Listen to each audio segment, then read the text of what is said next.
यार इस वीडियो में हम लोग बात करेंगे जनरली एक्सेप्टेड अकाउंटिंग प्रिंसिपल्स की, और इसको नॉर्मली गैप बोला जाता है। बहुत ही ज्यादा कॉमन टर्म है, आप लोग हमेशा ही इसको यूज करते रहेंगे, तो ऐसे याद रख लीजिए GAAP, generally accepted accounting principles. इसको हिंदी में बोलते हैं सामान्यतः मान्य लेखांकन सिद्धांत। ऐसे सिद्धांत जिनको आमतौर पर हमेशा माना जाता है, किसमें? लेखांकन में। जब भी आप लेखांकन कर रहे हैं तो जिन सिद्धांतों को मान रहे हैं उनको हम लोग बोल देते हैं गैप।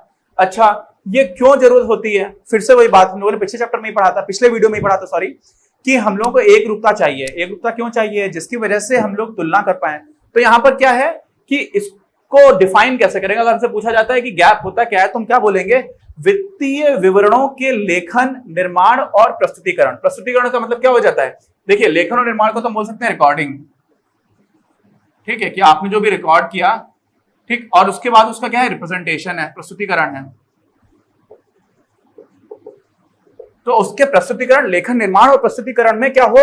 एक रूपता लाने के उद्देश्य से प्रयुक्त होने वाले सभी, एक दो नहीं, सभी प्रिंसिपल सिद्धांत हैं, बहुत सारे, बहुवचन है, ठीक है। हिंदी में नहीं समझ आएगा बट इंग्लिश में समझ आएगा। यहां पर प्रिंसिपल्स लिखा हुआ है, एस है, ठीक है। तो सभी नियम और निर्देशक क्रियाएं, कि आपको जो निर्देश दिया जाता है कि इसका फॉर्मेट आप इस तरह से बनाओगे, और बाकी जो भी नियम है, इन सबको एक साथ जब मिलाकर के बोला जाता है तो हम लोग उसको क्या बोल देते हैं? उसको हम बोल देते हैं जनरली एक्सेप्टेड अकाउंटिंग प्रिंसिपल्स।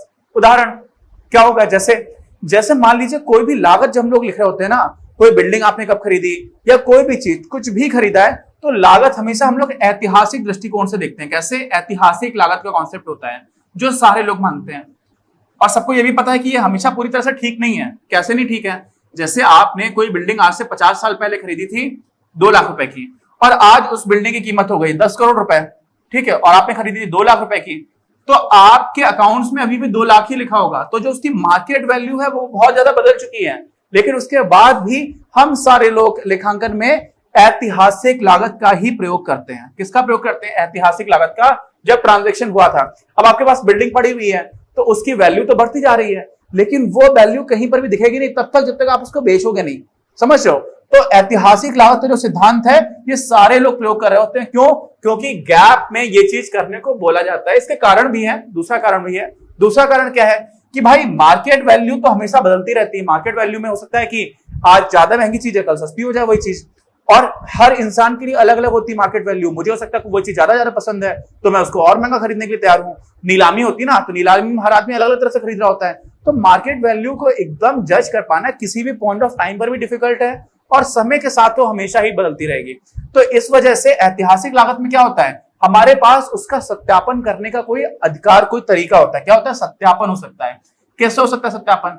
आपने भाई कैश मेमो लिया होगा, नगद रसीद होगी, उधार पे लिया होगा तो उसके लिए कोई इनवॉइस होगा, है ना, तो सत्यापन संभव होता है। और इस वजह से हम लोग ऐतिहासिक लागत करते हैं। और ऐतिहासिक लागत भी क्या हो गया? एक तरह का मान्य नियम है जिसको सारे लोग मान रहे हैं, तभी इसका मतलब है, ठीक। अच्छा, तो अब आप आ जाते हैं इस बात पर कि गैप जो है वो बनाया किसने? गैप ये किसने बनाया है, कैसे बना है?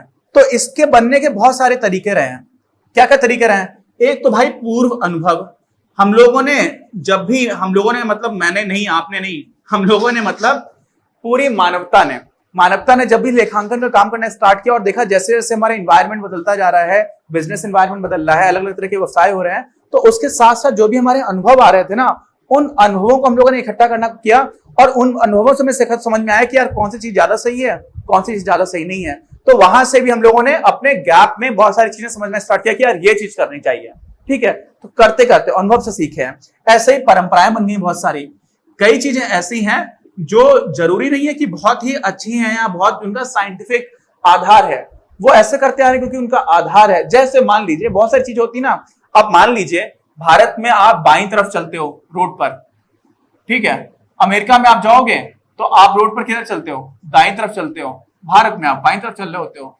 तो ऐसा तो नहीं कि दाईं तरफ चलने का कोई वैज्ञानिक आधार है या बाईं तरफ चलने का कोई आधार है। यहाँ पर परंपरा है। भारत में एक तरह से परंपरा बन गई, सारे लोग इस तरफ चल रहे हैं, नियम भी बना दिया गया, फिर बाद में कानूनी नियम भी हो गया कि बाईं तरफ ही चलना है, ठीक। अमेरिका में दाईं ओर का बना दिया गया। तो वो कई चीजें हमारे यहाँ परंपरा से भी डिसाइड हो जाती है, ठीक है। ऐसे ही और क्या होता है, जो लोग भी पेशेवर हमारे यहाँ लेखापाल हैं, कौन है? पेशेवर लोग। अब पेशेवर व्यक्ति भी हो सकता है और संस्था भी हो सकती है, ठीक है। कोई पूरी की पूरी एजेंसी है जिसका काम ही है अकाउंटिंग करना, तो क्या हो सकता है, वो संस्था भी हो सकता है, कोई निकाय भी हो सकता है। इन लोगों ने भी बोला कि कोई बहुत पेशेवर अच्छा इंसान था, अपना काम बहुत अच्छे से करता, तो उसको लगता है यार ये चीज हम लोग को ऐसे करनी चाहिए तो ज्यादा फायदा होगा। तो जब उसने बताया बाकी लोगों को समझ में आ गई, कन्विंस हो गए, तो उन लोग उस चीज को भी हम लोगों ने सिद्धांत में इंक्लूड कर लिया। किसमें? जनरली एक्सेप्टेड अकाउंटिंग प्रिंसिपल्स में। अच्छा, और उसके बाद से एक चीज होती है, जो हमारे यहाँ पर सरकारी एजेंसी होती है ना, सरकार है, सरकार बोलती है कि हमें आपसे ये सारी चीजें चाहिए। जैसे हम लोगों को पता है कि हमारे यहाँ पर जो भी अलाभकारी संस्थाएं होती हैं, अलाभकारी संस्था मतलब जहां पर जिनका मुख्य उद्देश्य प्रॉफिट कमाना नहीं है, तो उन लोगों से उनकी बैलेंस शीट यानी कि तुलन पत्र, उन लोगों से उन लोगों का आय और प्राप्ति जो खाता होता है, प्राप्ति और भुगतान खाता, ये सरकार मांगती है कि आप दिखाइए कि आपका कहां कहां पर खर्चा हुआ है। तो सरकार भी बहुत सारी चीजें मांगती है। और इसी तरह से सरकार लेखांकन की दृष्टि से, क्योंकि सरकार का मेन काम क्या होता है, सब कुछ कानून व्यवस्था बना करके रखना, बहुत सारे काम है सरकार के पास, देश की सुरक्षा करके रखना, लेकिन उन सबके लिए सरकार पैसा लेती है। और पैसा कहां से लेती है? कंपनी से लेती है, लोगों से लेती है। और लोग सही पैसा दे रहे हैं या नहीं दे रहे, सरकार कैसे पता करेगी? सरकार कहेगी आप अपने फाइनेंशियल स्टेटमेंट दिखाओ। तो सरकार भी बहुत सारी चीजें मांग रही होती है, और सरकार कई बार प्रारूप बताती है कि आपको इन सारी चीजों को ध्यान रखना है। तो सरकारी एजेंसी भी एक तरह से जो नियामक है, जैसे कि रेगुलेटर्स हैं, नियंत्रण करने वाले हैं, वो लोग भी हमारा, उनका भी कॉन्ट्रीब्यूशन रहा है जनरली एक्सेप्टेड अकाउंटेंट प्रिंसिपल्स को बनाने में। वैसे एजेंसियां लिखना नहीं चाहिए, एजेंसीज इंग्लिश का शब्द है, लेकिन अपनी किताब में भी एजेंसियां लिखा हुआ है, हिंदी में चला देते हैं हम लोग बहुत सारे शब्दों को, तो कोई बात नहीं, यहाँ पे एजेंसियां मान लीजिए थोड़ी देर के लिए।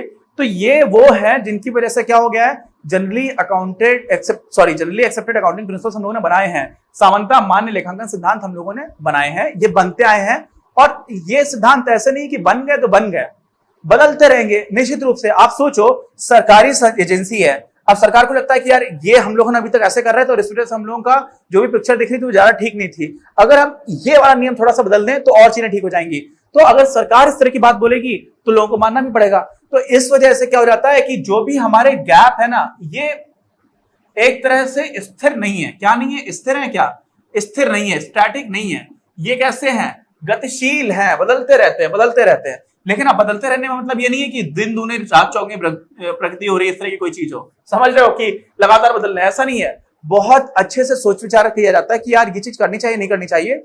और जैसे जैसे समय होता जा रहा है ना, वैसे वैसे बहुत सारी चीजों पर बहुत विचार किया जा चुका है। तो बहुत सारी चीजें स्टैटिक हो गई है, कुछ चीजें हैं जो बदलती चली जा रही हैं। तो पूरी तरह से ऐसा अगर थोड़ा बहुत बदल रहा है तो हम ये नहीं बोलेंगे कि ये तो बदल नहीं रहा है, कुछ चीजें बदल रही हैं जो नई है, कुछ नई चीजें आती जा रही हैं, बट बहुत सारी चीजों में काफी क्लैरिटी हो गई है और उनमें लगभग स्थिरता आ चुकी है। ठीक है, अच्छा, तो गैप का एक और भी फायदा होता है यार। देखो, हम लोगों ने क्या फायदा की बात की थी? एक रूपता से क्या हो जाएगा? तुलनीयता हो जाएगी। लेकिन साथ में एक और फायदा होता है, वस्तुनिष्ठता। क्या होता है? वस्तुनिष्ठता। इसको इंग्लिश में बोलते हैं ऑब्जेक्टिविटी। ऑब्जेक्टिविटी समझते हैं कि अगर भाई पहले से ही आपको बता रखा है कि इस चीज को आपको यहां पर ऐसे ही लिखना है, तो आपको अलग से अपना दिमाग लगाने की जरूरत नहीं। मतलब दिमाग लगाओगे तभी लिख पाओगे, वहां पर भी सुनाई नहीं तो नहीं लिख पाओगे।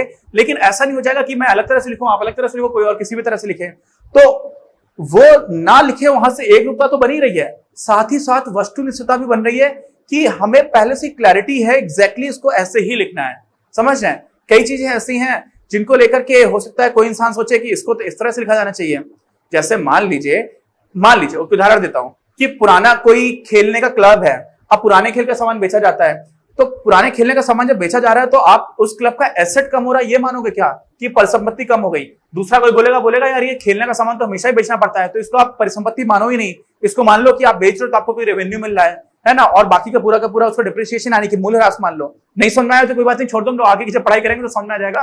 मतलब समझ लो कि एक ही तरह की चीज को लेकर के मतभेद हो सकता है, वो मतभेद भी खत्म हो जाता है जब हम लोग गैप को फॉलो करते हैं, गैप का अनुसरण करते हैं। ठीक है, अब देखो ये समझो, संकल्पना, अभिधारणा, संशोधक सिद्धांत, परिपाटी, अवधारणा, ये सारी की सारी चीजें हैं ना। आपको बोला जाए कि ये अवधारणा है या ये सिद्धांत है या ये संशोधक सिद्धांत है या ऐसी परिपाटी चल रही है, आप एक ही चीज मानो।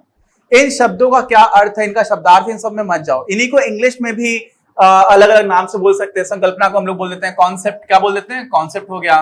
अभिधारणा मतलब हो गया पोस्टुलेट। ठीक है, ये फिजिक्स में भी काफी चलता है, मैथ्स में भी काफी आता है ये शब्द। परिपाटी तो आपको समझ में आ ही जाएगा, कन्वेंशन, परंपरा जैसा समझ लो। ठीक है, संशोधित सिद्धांत क्या हो जाएगा? Modifying principle. और साथ में आपकी जो अवधारणा है वो क्या हो जाएगा, एजम्पशन। आपका अवधारणा है ये। अवधारणा और अभिधारणा में थोड़ा सा अंतर रहता है, ठीक। अब ये सारी चीजें आप हमेशा एक ही जैसी मानो जब भी हम लोग की किताब में कहीं पर भी लिखा हो। क्यों? क्योंकि जो जिन्होंने लेखांकन में किताबें भी लिखी है ना, वो कभी उसी चीज को संकल्पना बोलते हैं, कभी उसी चीज को परिपाटी बोल देते हैं, कभी उसी चीज को अवधारणा बोल देते हैं। तो कहीं पर इन सारे शब्दों का अपने इस विषय के लिए, अपनी किताब के लिए, अपनी समझ के लिए भी एक ही मतलब है। ऐसा मत समझो कि इन सबका कुछ अलग अलग मतलब है फिर उसमें खो जाओ। तो आप इनको नोट कर लो, समझ लो, जब भी इस तरह की बात हो सबको इस सिद्धांत बोलते हैं। इसी में आप और भी जोड़ सकते हो, नियम लिख सकते हो, ठीक है। सिद्धांत भी आ सकता है, सिद्धांत शायद हम लोगों ने ऑलरेडी लिख लिया है ना, नहीं लिखा है, ठीक है। संशोधित सिद्धांत लिखा है, सब कुछ एक ही है। तो ये एक छोटा सा अलग एस्पेक्ट था जो मैंने सोचा उसको बता देता हूं। इसके बाद से अब क्या करेंगे, अब हम लोग यार उन फंडामेंटल कॉन्सेप्ट्स पर चलेंगे जो अकाउंटिंग का बिल्कुल बेस बना रहे हैं। ये क्या हुआ, लेखांकन के सैद्धांतिक आधार की हम लोगों ने बात की। अभी तक हम लोगों ने बात की कि गैप क्या है, जनरली क्या क्या चीजें एक्सेप्टेबल हैं। अब उनमें हम लोग जब भी कोई चीज को पिक कर रहे होते हैं वो कैसे कैसे करते हैं, वो अंडरस्टैंडिंग के लिए ज्यादा महत्वपूर्ण है, ज्यादा इंपॉर्टेंट भी है एग्जामिनेशन पॉइंट ऑफ व्यू से भी। और साथ में जब आप लेखांकन में काम कर रहे होगे, कोई चीजों को अभिलेखन कर रहे होगे, किसी चीज को लिख रहे होगे, तो उसके लिए भी तो वो बहुत इंपॉर्टेंट वीडियो है। और उन सारी चीजों को हम लोग अगले 3 से 4 वीडियोस में कवर कर पाएंगे, क्योंकि कुछ बार 13 से 14 कॉन्सेप्ट आपकी किताब में दे रखे हैं। लगभग वो उतना ही रहते हैं, वो आगे पीछे एक दो नई चीजों को भी कॉन्सेप्ट बना करके लिखा जा सकता है, तो उस नंबर पे मत जाइएगा। लेकिन वो बहुत इंपॉर्टेंट चीज है जिसको हम लोग समझेंगे अपने अगले वीडियो में। इसके नोट्स आपको ऑलरेडी डिस्क्रिप्शन में मिल जाएंगे, चाहे तो आप इसी से नोट कर लें, ये भी लिख सकते हैं, पहले बार आप लिख सकते हैं। मिलते हैं हम लोग अपने अगले वीडियो में। अपनी क्लास का उद्देश्य आप सभी के लिए आप ही की भाषा में गुणवत्तापूर्ण शिक्षा उपलब्ध कराना है। कक्षा 12 तक के सभी प्रमुख विषयों पर हम वीडियोस बना रहे हैं और कुछ विषयों पर वीडियोस आपके अपने चैनल अपनी क्लास की ही अन्य प्लेलिस्ट पर अपलोड भी हो चुके हैं। ज्ञान के प्रकाश से देश को सशक्त बनाने के हमारे इस प्रयास में इस चैनल को सब्सक्राइब करके और लोगों के साथ शेयर करके अपना बहुमूल्य योगदान जरूर दें। पढ़ेगा इंडिया तो बढ़ेगा इंडिया।